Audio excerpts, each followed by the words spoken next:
सम्पूर्ण विद्यार्थी भाइ बहिनीहरुमा नमस्ते। आज म कक्षा 7 को गणित विषयको पाठ 1 अन्तर्गत रहेको समूह पाठबाट अभ्यास 1.2 को सम्पूर्ण समस्याहरू समाधान गरेर यहाँ देखाउने छु। यहाँ ध्यान दिएर हेर्नु होला, यो भिडियो अन्तिमसम्म हेर्नु होला। यदि यो च्यानलमा नयाँ हुनुहुन्छ भने कृपया च्यानललाई सब्स्क्राइब, लाइक, कमेन्ट र शेयर गर्नु होला। यहाँ लेखेको छ सर्वव्यापक समूह U बराबर 25 भन्दा साना प्राकृतिक संख्याहरू छ भने सूचीकरण विधिबाट तलका समूहहरू लेख्नुहोस् भनेको छ। A = 25 भन्दा साना वर्ग संख्याहरूको समूह। हामीले 25 भन्दा साना वर्ग संख्याहरूको समूह, O बराबर बिजोड संख्याहरूको समूह, C बराबर संयुक्त संख्याहरूको समूह भनेर यहाँ प्रश्न दिएको छ। सोलुसन इक्जाममा लेख्दाखेरि पनि यस्तै लेख्ने है, परीक्षामा लेख्दाखेरि पनि माथि क्वेसन छ भने क्वेसन नछाड्ने हुन्छ, यसरी सोलुसन लेख्ने अनि यहाँ लेख्ने। अब क्वेसन नम्बर 1 को ए लेख्ने, मैले तल सिकाएको छु।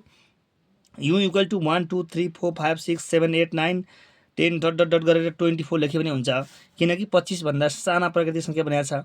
25 सम्म लेख्ने हैन, 25 भन्दा साना प्राकृतिक संख्या भनेको 25 भन्दा साना नै लेख्ने, 24 सम्म लेख्ने है। अनि त्यसपछि A = अब 25 भन्दा साना वर्ग संख्या भनेको 1 4 9 16 है।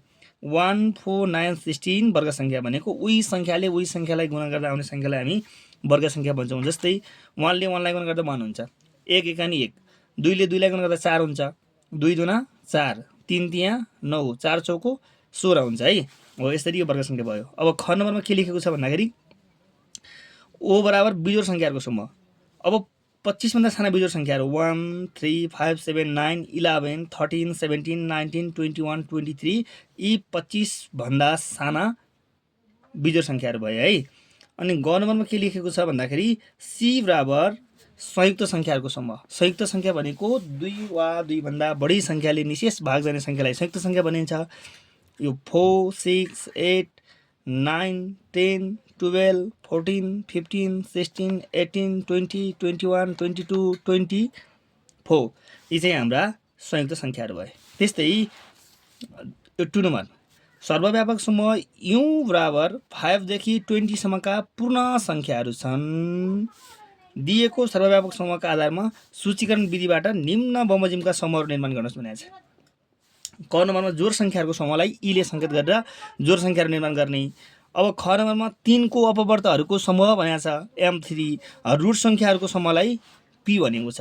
यसरी लेख्दाखेरि प्रश्न नम्बर 2 को उत्तर, अब प्रश्न नम्बर 2 को उत्तर भनेर लेख्ने। सोलुसन यहाँ लेख्ने U बराबर 5 देखि 20 सम्मका पूर्ण संख्याहरू। 5 देखि 20 सम्मका पूर्ण संख्या भनेपछि 5 देखि 20 सम्मका पूर्ण संख्याहरू 5 6 7 8 यसरी क्रमशः 20 सम्म लेख्ने है। अब क नम्बरमा भनेको छ जोड संख्याहरूको समूहलाई सूचीकरण विधिबाट E बराबर, अब E बराबर है, अनि जोड संख्याहरूको समूहलाई सूचीकरण विधि भनेको यही भित्र भएका जोड संख्याहरू भरि लेख्ने हो यसमा है। 6 8 10 12 14 16 18 20 यो सर्वव्यापक समूहमा भएका जोड संख्याहरू यसमा लेख्ने हो। ख नम्बरमा 3 को अपवर्तकको समूह।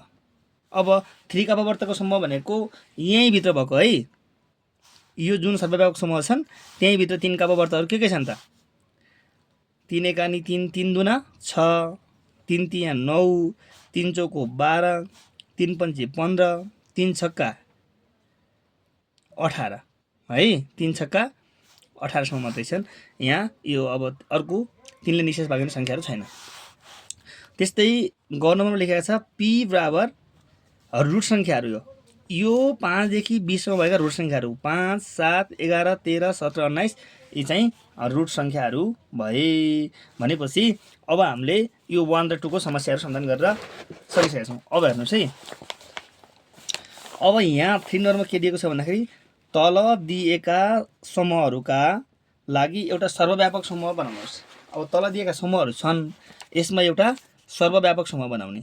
सर्वव्यापक समूह बनाउँदाखेरि A = 2 4 6 8 10, B = 1 3 5 7 9 छ भने यी दुईटै समूहका भएका सदस्यहरूलाई एउटा समूहमा सर्वव्यापक समूह बनाउने हो। सर्वव्यापक समूह बनाउँदाखेरि 2 = 1 2 3 4 5 6 7 8 9 10 यो चाहिँ सर्वव्यापक समूह भयो। अब 4 नम्बरमा यहाँ एउटा विद्यालयमा कक्षा 7 का विद्यार्थी बीच भएको को तलको छलफलका आधारमा सर्वव्यापक समूह पत्ता लगाउनुहोस् भनेको छ।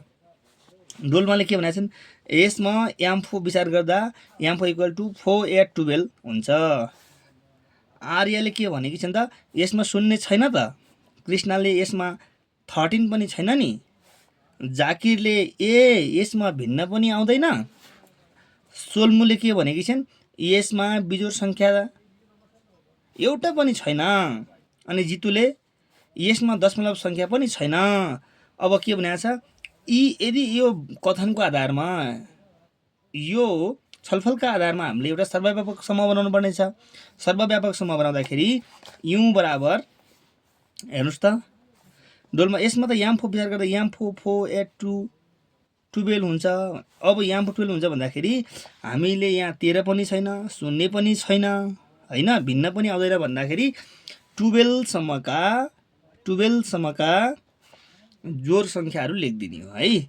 12 सम्मका जोड सङ्ख्या लेख्ने हो भने यसको सर्वव्यापक समूह, यहाँ छलफल भएको सर्वव्यापक समूहको समस्या समाधान हुन्छ।